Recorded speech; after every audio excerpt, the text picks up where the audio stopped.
Part 1 Downfall Chapter 1 The Crash. I awake in panic as my alarm shrieks. In one swift motion, I jump out of bed, smash the alarm off, and grab my phone from the dresser next to me. I look at my phone to check the messages and notice that my alarm woke me up an hour early again. I keep forgetting to set my clocks back an hour. I decide not to go back to bed and instead walk tiredly and half-lazedly into the kitchen. I pour myself a bowl of the same god-awful store-brand cereal, turn on the television, and then mute it. I can't really say I enjoy this bowl of cereal, but as I do, I occasionally glance at the TV. After I finish my cereal, I check the time to see that I have 15 minutes or so before I have to leave for work. I sit in front of the TV until it is time to leave. I grab the keys to my car and exit my house. Then I enter my car and start it, hearing the familiar humming of its engine. I pull out of my narrow driveway and head towards the entrance of my neighborhood, and pull out of there too. 2 minutes go by, or so.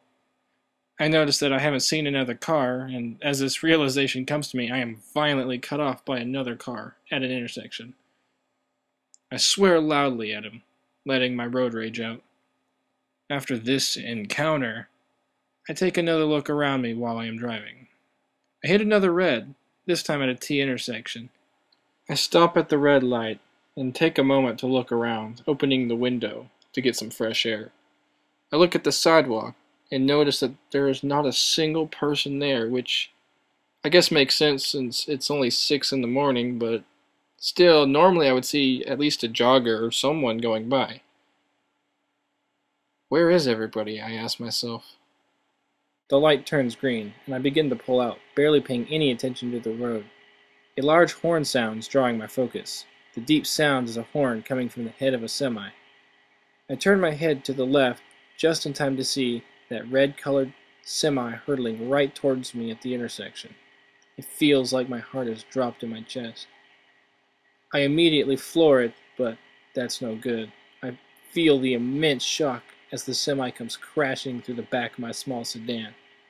I panic in the few seconds it takes for my car to spin into the ditch. The last sound I hear is the crash.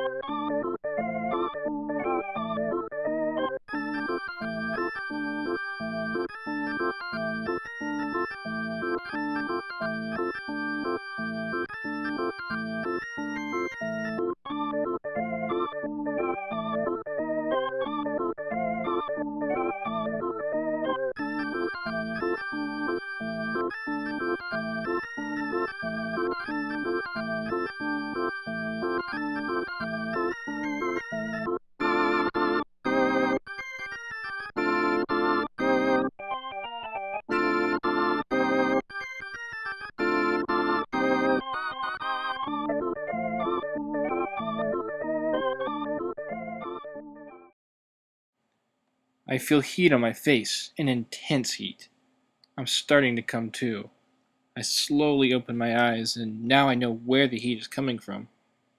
There is a fire no less than a few feet from my face.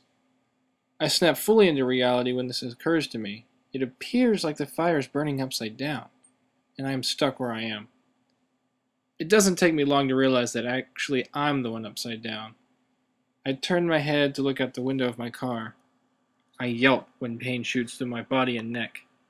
I quickly jerk my head back straight. There's a tingling sensation running down my throat and face. It is blood. Blood is slowly trickling off my face and onto the ceiling of my overturned car. The blood makes me aware of where I am. I was just in a wreck. With this realization comes the nausea, which causes puke to rise into my mouth. I throw up on the ceiling. After I finish coping with reality, I finally decide to do something about my situation. I test the movement in my arms and hands. They hurt, but I can still move them. I reach for my seatbelt slowly, so as not to increase the necessary pain, and undo my seatbelt. This causes me to fall into my blood and puke, face first. I scream again as pain again shoots through my neck. I quickly scramble upright, seeing the closeness of the flames on the dashboard dancing. To my right, the driver's side door is crushed beyond use, and the window is buckled in.